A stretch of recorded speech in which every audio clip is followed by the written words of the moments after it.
So after a hiatus since December, I have been encouraged to get back on the horse. This is Sassafras here. I was encouraged by a certain someone as well as a bunch of other people that I know, Ashley over at the Seeking Witchcraft podcast being one of them, to give this a second try, to give this another shot, and frankly just to continue because it had barely gotten begun. I'm not sure if I'm going to label this as season 2 or exactly what I'm going to do. I'm still actually, so it's funny, I found, or rather it was pointed out to me that, oh by the way, while you had, cleared up and deleted this project, it still exists on the internet. When it gets published, it's definitely out there. So I'm in the process of trying to reclaim that second episode, so I'll probably label this one as episode 3. With some sort of explanation, hopefully. Anyway, this is Sassafras, and this is the Heart of Witchcraft podcast. I'm sitting out here during my lunch under a nice evergreen tree, which is festooned with all kinds of pine cones. I mean, there's like a million pine cones on like each branch of this, and maybe I'll be able to post it. Some fawns came up and investigated and tried to see what on earth I was doing, disturbing their lunch as well. Anyway, so what this episode intended to be, and intends to be, is to have a very brief discussion on theism and atheism in witchcraft. One of the things that you commonly see newcomers to witchcraft asking about is, well, which god should I be following? Which goddess should I be looking to? How do I know if I've made the right choice? How do I know if I should? I mean, or they say, I don't have any natural inclinations. Do I have to have some sort of a patron, or so many different statuses people ascribe to deity and their relationship with them?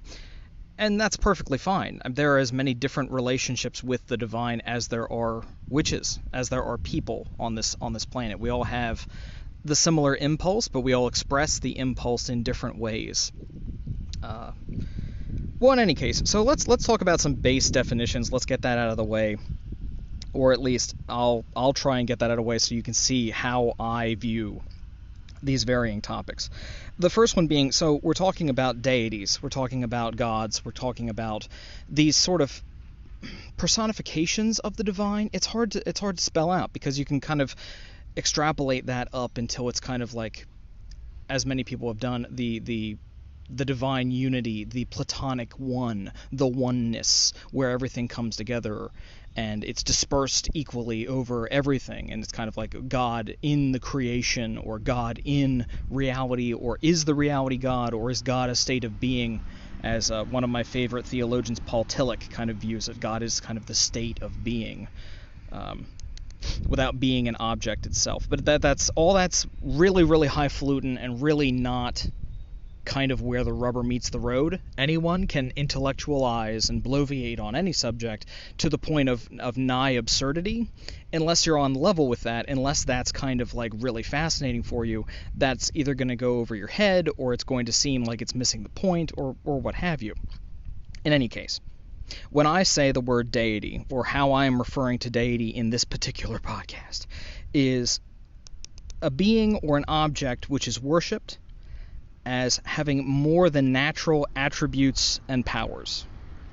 And these definitions that I'm using here, I got them all from Webster's dictionary, or the Webster-Merriam dictionary, just to try and have like a similar thing, because these definitions bleed into each other. So for example, we put here that it's an entity that is worshipped. Well, that somewhat differentiates it from the concept of a spirit, which may not be actively worshipped. But what is the difference between a deity and a spirit? Well, let's explore. A spirit is a supernatural being or essence. So we have a common theme between these two things so far, of supernatural. What is supernatural? Well, supernatural is of or relating to an order of existence beyond the visible, observable universe. And this is important in a few ways. First, because it places these two different sort of categories of being, common word being between them, it places them outside of science, in my mind. Now, there are some folks who would say, oh, no, we are merely magic is a science. This is a common theme in the Western esoteric traditions of, well, no, it's an esoteric science. It's an occult science. It is science. And they keep using that word, and I'm not quite sure if they mean what I think it means, because it turns into a God of the gaps argument. The idea that, well, we don't know, so often, you can see it in theological writings, so often the explanation of why things are the way they are, it's like, oh, well, the divine, God did it. It's clear God did it. The reason the planets move the way they move, it's God did it. The reason why people get sick, those are spirits, those demons, they're infecting you, they're on you, etc., etc. But the problem is that, well, once we determine germ theory, it's not demons anymore. We still have relics of that age. We still have, bless you when someone sneezes, which is kind of an exorcism. Is it? Or is the sneeze the exorcism? No. Well, but it's like the God of the gaps argument kind of turns the divine or the supernatural. It's not the supernatural, and I'll get to that in a second. But it kind of makes God smaller and smaller and smaller and smaller and smaller. What's on the other side of a black hole? God knows. But as science reveals these different details, the divine gets smaller and smaller and smaller, and it only fits in the gaps of human knowledge. But here's a problem. That doesn't understand the concept of supernatural. In order for something to be a science, we have to be able to make measurements of it. It has to be something which we can observe. It has to be something that we can quantify, that we can relate. Otherwise, it's kind of in the realm of philosophy. It becomes much softer than that. And theoretical sciences are exactly that. They need evidence, and we're kind of propounding at what evidence could be gained in the future. We're working on it. I'm not a trained scientist. I have a bachelor's that doesn't... My background is in political science. That's my background. So it's like I'm used to the softer sciences where it's kind of like you're weaving in, and there's a little bit of the human element in there. Not so much like the hard quantifiable sciences. You could easily, quibble with me about that, and I would have to cede in a lot of cases, and I have no problem doing that. I like doing that. If anything, it means it's an opportunity for me to learn something. But in any case, the supernatural is not like germ theory, waiting for the dispelling of the previous miasma theory, which was, oh no, bad air, bad spirits, and contagions have infected his humors, and all of that. No, it's not waiting for an electron microscope that we can look through and find Zeus. That's really not where spirits and deities belong. They're in this other realm.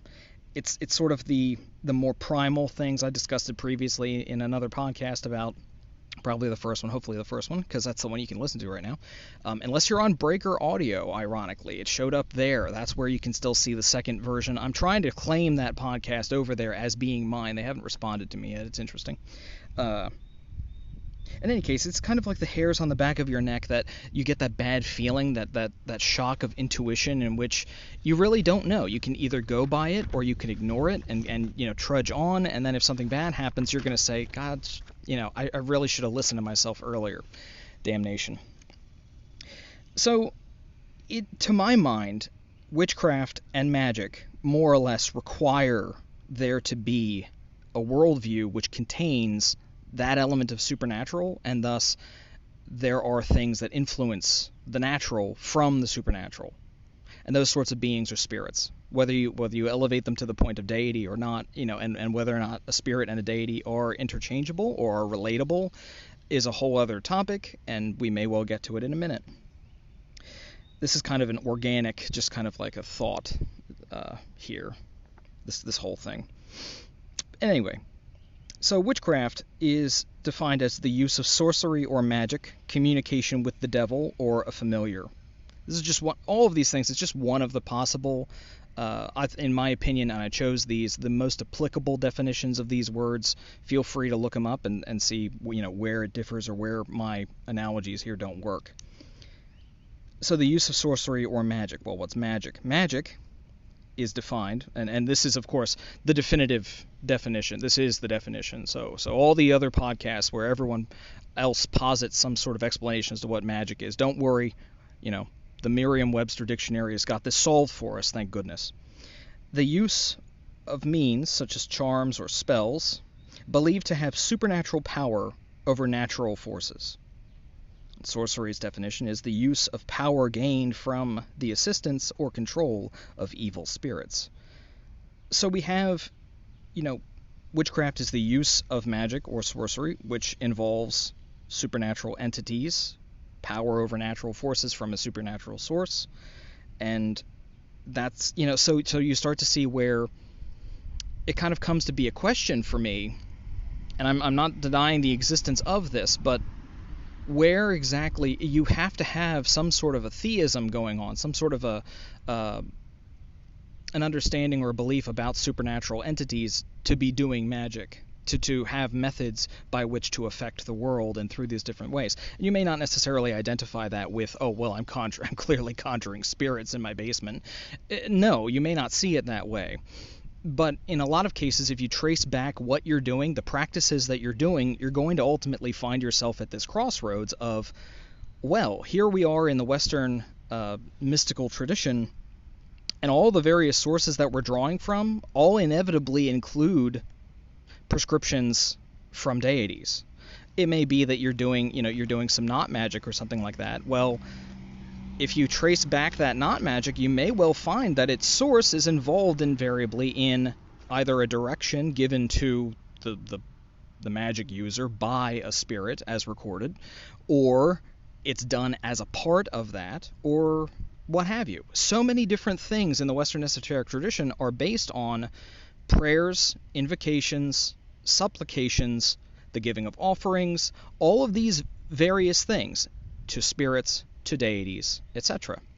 And the lines blur there as to exactly what sort of entities are being hearkened to or whatever. How many intermediaries, how many secretaries do the divine have, actually? And are you working with them? Are you working... And this is where you get folks with a Catholic background talking about, magical traditions and talking invariably about saints, about their own relationships to the saints. And you can see this in a whole bunch of things. In ancient sources. These are old things. These are not, from the 1980s, 1990s. These are the things that ultimately those are kind of based on and built up on. And it's a really cool thing to get into kind of the source material, the stuff that's like, buried in the graveyard, the texts, if you will, like the Greek magical papyri are a really interesting and fascinating place to look. Now, it's an amalgam. It was never like a formal, singular, composed text. These are kind of grouped together based on what they are, and almost every museum, almost everywhere where they compile manuscripts from medieval era and earlier, they always kind of, they never seem to know exactly what to do with their magical texts. And actually, there are a lot of scholars that literally are kind of making their livings translating these old texts. Sorry, folks, I'm sitting outside here, and there's really not anywhere that I can be that isn't like deep in the woods where there isn't a small like access road. So occasionally somebody will drive by. How unprofessional, but that's okay. But right, the Greek magical papyri, in that it's Egyptian, it's Greek, it's a real amalgam of the region. There's a huge segment which is Mithraic, the Mithraic liturgy they call it, which is really neat. Mithraism has its own very interesting history because Mithras is originally a Persian deity. He's a Vedic deity. He's in the Rig Veda, one of the oldest texts that we actually have, in some form nowadays. Well, anyway, so it is full of spells, invocations, commands, etc. to spirits. You have the Jewish magical papyri, which is a separate thing, and that includes its own sort of angelology, where it's, how the kind of fringe characters of a religion, of a mythology, how they are invoked and how they are supplicated and how they are interacted with to try and get benefit in the material world. You have in the Zoroastrian Gathas, you have the Yazatas, who appear in so Zoroastrianism is the ancient religion of Persia. It's kind of so they originally had a Vedic-based religion, a polytheism. Eventually that kind of gets solidified into a monotheism after a bunch of reforms, as happens in these things, and in which... So their religious text is the Avestas, which is based on the language it was done, which is Avestan. Anyway, I'm sorry, I'm getting distracted. So the Gathas are an amalgamation of hymns held to be written by Zarathustra, in which they invoke entities called Yazatas, which are roughly cognate to angels. They're probably the precursors of our understanding of angels in the West. Because these things do kind of have a linear progression, and every culture loves and is syncretic. There is no pure tradition. I really, really want to stress that and really want to hammer that home. There is no such thing as a pure tradition. All traditions are inherently syncretic because we all think our neighbors are doing cooler things than we are. And that's kind of a human anxiety. The grass is always greener on the other side. I think it's really neat because we get to share things, see relationships between things. It's kind of like knowing who your... It's like knowing somebody else's dating history. Kind of tells you something about them, maybe. And some of those matchups may not have been that great, may not have gone anywhere, may have had to back away from that one. It's fun. And in my opinion, if you don't have fun with religion, with the occult, if you will, if you're not having fun, what are you doing? If you're going to take this thing so seriously, if it's going to kind of grow to kind of consume more and more of your life, as it were, it's like kind of the running gag is like, oh, you can tell when you're in a pagan's house because every flat surface is slowly being converted into an altar. In any case, and I digress. In the Rig Vedas themselves, the sort of Indo-Aryan, I know that in anthropology and sociology, kind of the Indo-Aryan term for the group of peoples that kind of went south, to the Indus River and then went northwest and did this big migration. The terms which are used, I'm probably using in antiquated form. I haven't read about this in a while as far as exactly the movement of peoples. I've been more interested in who are they worshiping at this time? Who is this guy and that guy? Are they related? Do they have similarities? For me, that's fascinating. That's kind of like the core, the root of my own religious experience, is examining that and seeing these connections. But I'm a soft polytheist. I have to come out and say that. For me, these various expressions of the divine are not necessarily all completely discrete entities. There are bleed-throughs and elements of that. We can talk about hard polytheism and soft polytheism later, and frankly, I'd love to hear what your folks' opinions are and thoughts are on that subject. How do you relate to the divine? How does it seem to you? Is there a very solid, very hard separation in place between this and that? And how do you digest that? How does that work for you? Everything is a synthesis. Nothing is complete. We are all works in progress, and we all are subject to change, and that's a good thing and a healthy thing, because anything that solidifies completely is a statue. Right, sure. Well, in any case, the Rig Veda they're literally all hymns, and elsewhere in the Vedas, a lot of it is hymns to deities asking for the common concerns of humans. I want a wonderful marriage. I want wealth and health, and I want plentiful crops, and I want a lot of heads of cattle, and I'm going to give you the good booze, deities. I'm going to give you that good stuff. I'm going to share with you all these various things that are just lovely. I'm going to give you butter, and I'm going to give you, the good whiskey, not that cheap stuff, because the divine, has discerning tastes. Let's see here. Well, and, in other traditions, like in Islam, I want to say that in Islam, magic is taught to humans by two angels, like Marut and Harut, which may well actually not be angels. They may be jinn. They're probably jinn, given the circumstances, but I believe they're ordered by God to do this, to try and mislead men with magic.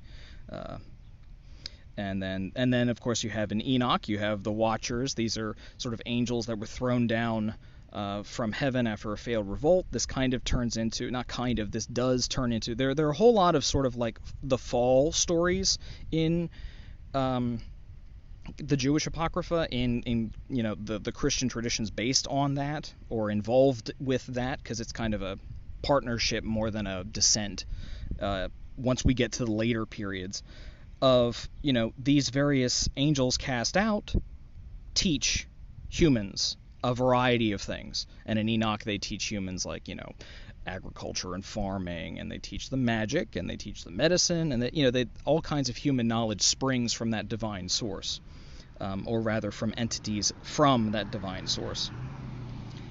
And so, right, it kind of turns into like, well, if that's the ancient period, where do the gods exit? How do you have in the modern context these sort of deityless traditions of witchcraft? And it's like, well, again, it kind of gets a little tricky. When you say deityless, do you mean spiritless? Are there atheist witches that do not have any belief in supernatural entities or the supernatural? I would posit that absolutely, there probably are. In fact, whenever I teach students, I am always saying to myself in the back of my head, and sometimes out loud, give me an atheist. Give me someone who does not believe. Give me a materialist, let's put it that way. Someone who doesn't believe whatsoever in the power of the supernatural, or if there is a supernatural. Give me someone who doesn't buy it. Because trust me, over time, once you get into the flow of doing things regularly, and you do certain exercises, and you activate kind of this aspect, the psychic muscle of yourself, if you will, things get a little hazy. Things get a little less defined and a little less solid for folks. I mean, it's not like it's conversion therapy. I would never ask someone to like completely suspend all of their beliefs and suspend how they feel about the world, but I would ask if doing any of this stuff, if they stick with it, has it changed anything? And it's really interesting to hear people's responses with that. Well, in any case, so yeah. Well, I mean, ultimately, a lot of this kind of crops up and was there previously. So, in the 1950s, Wicca, as has come to be now, they call themselves witches. They kind of, held the trademark on witchcraft for some time. And I'm sure I'm going to generate a bit of controversy if anyone actually hears what I'm having to say now, but that's okay, I don't mind. If anything, it's an opportunity for me to learn something. But this is my current understanding. So you had, kind of Gardnerian Wicca, and that's a Gardnerian witchcraft, and that's centered around the idea of worshiping a horned god and goddess of the moon, and doing exercises and practices, and a lot of those are kind of also found borrowed from exchanges with ceremonial witchcraft. There's always been a tight relationship between Wicca and ceremonial magicians, not ceremonial witchcraft. Although maybe we'll just solve everything called Gardnerian ceremonial witchcraft.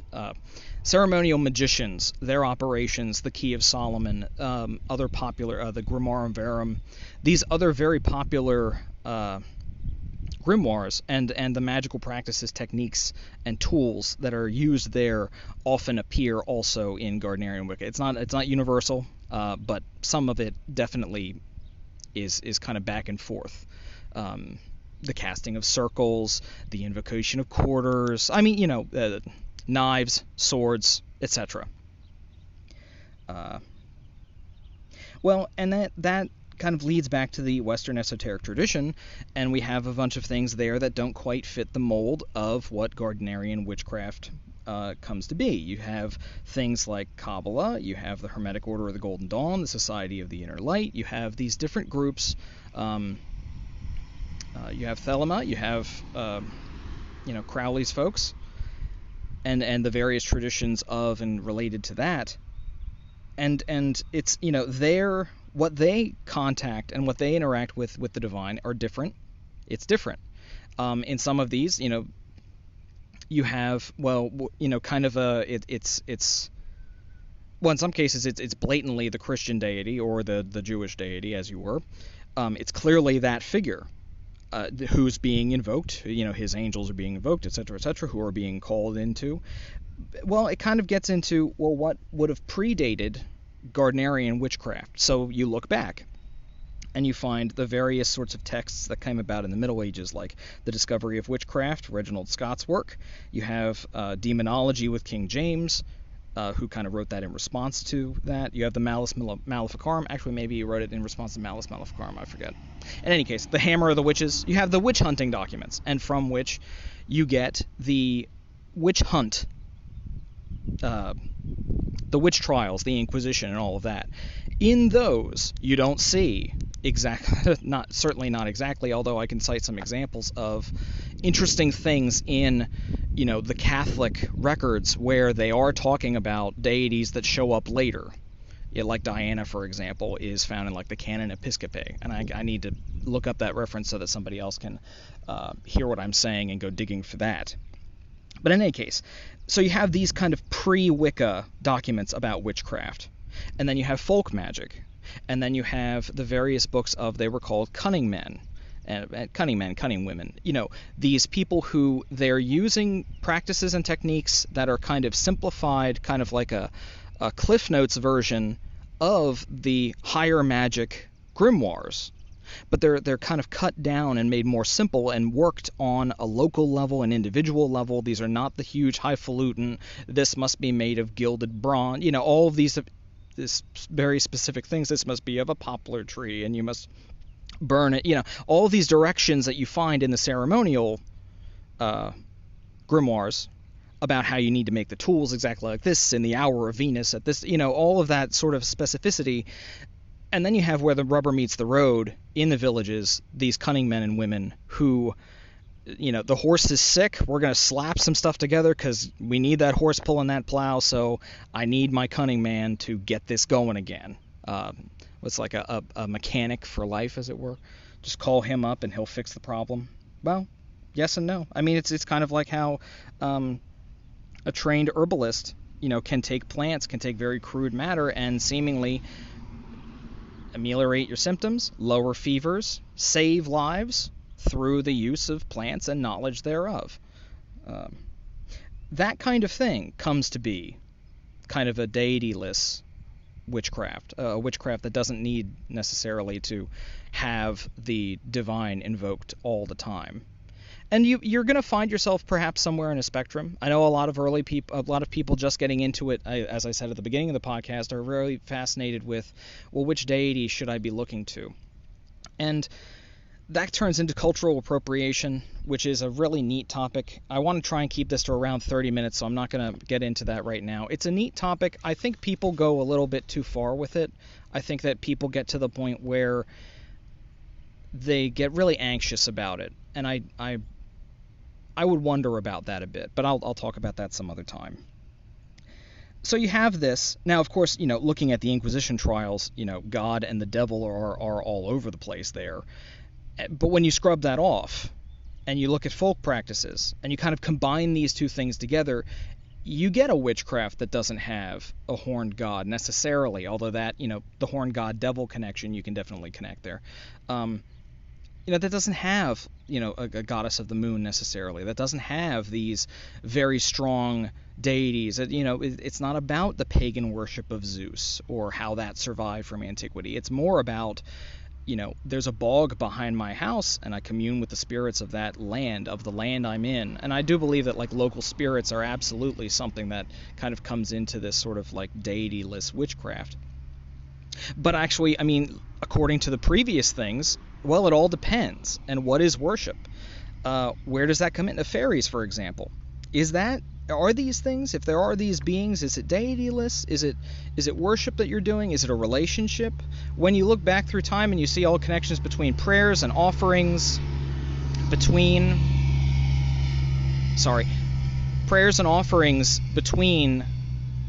gods and humans, kind of like the give and take, it doesn't really look a whole lot different than pacts and things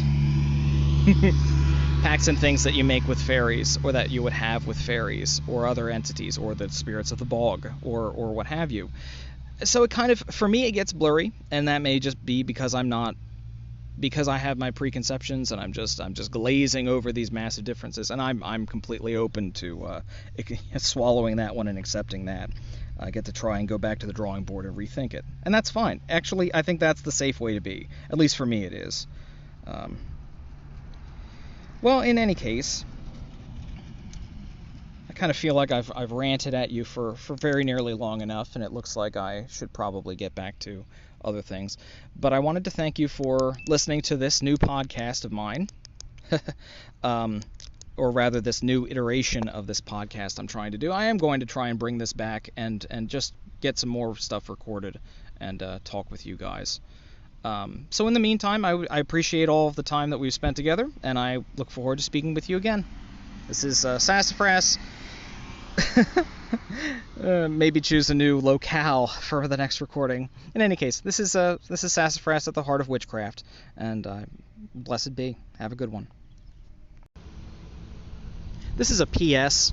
I completely forgot to let you know how you can reach out to me, as I do ask you to do, because I am very curious as to what you think.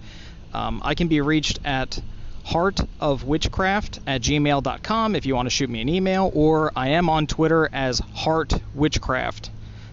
So the pretty limited at the moment. I may expand it, I may not. In any case, thank you so much for listening to my podcast and spending this time with me.